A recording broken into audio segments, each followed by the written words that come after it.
Nous allons voir dans cette capsule vidéo la loi d'ordre 1 en cinétique chimique. Alors, nous allons nous baser sur une réaction simple, un réactif R1 avec un réactif R2 qui vont donner un produit P1 et un produit P2.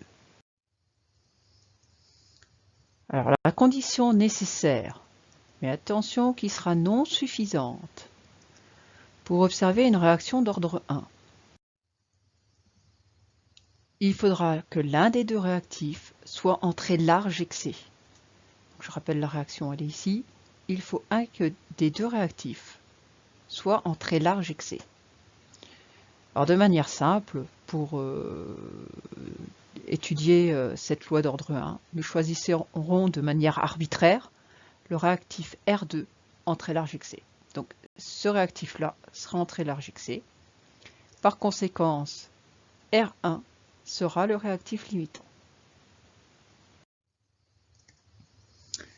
Alors, on rappelle de manière générale que la vitesse de disparition de R1 sera égale à moins la dérivée de R1 par rapport au temps et que la vitesse d'apparition du produit P1 ou P2 sera égale à la dérivée de la concentration de P1 ou P2 par rapport au temps.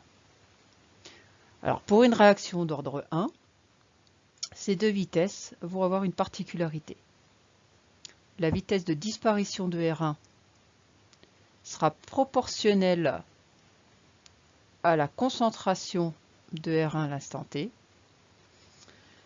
et la vitesse d'apparition de P1 sera également proportionnelle à la concentration du réactif R1 à l'instant T.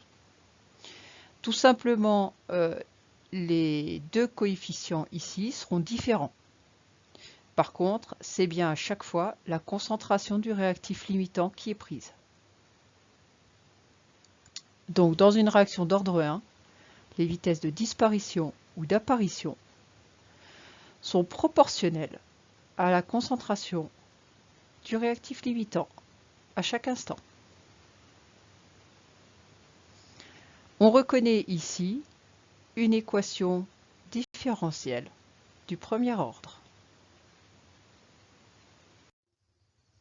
Alors, on rappelle que d'un point de vue mathématique, une équation différentielle d'ordre 1 s'écrit y' de x égale a fois yx. La solution de ce type d'équation différentielle est donc y égale constante fois exponentielle de a fois x. Donc ça, c'est ce que vous voyez en maths. Nous, on n'en a pas besoin en physique, on ne cherche pas à démontrer quoi que ce soit. Par contre, ça nous permet de justifier la conséquence d'une réaction d'ordre 1. Eh bien, la conséquence, c'est que la concentration du réactif limitant au cours du temps, uniquement le réactif limitant, pas les produits, sera égale à la concentration initiale du réactif limitant multipliée par l'exponentielle de moins kR1 fois T.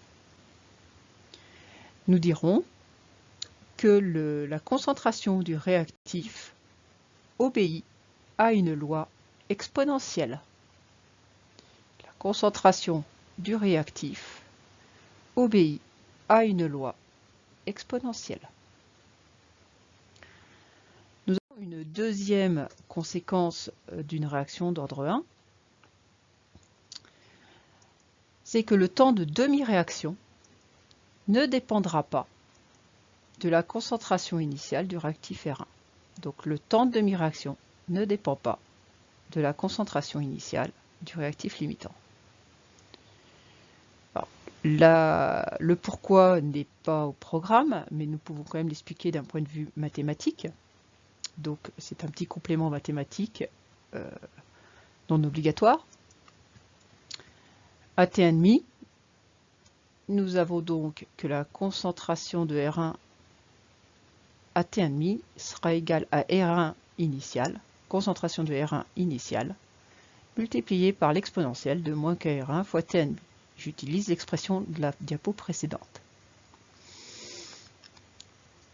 Mais à T1,5, définition de T1,5, la concentration de R1 à T1,5, c'est la moitié de la concentration initiale.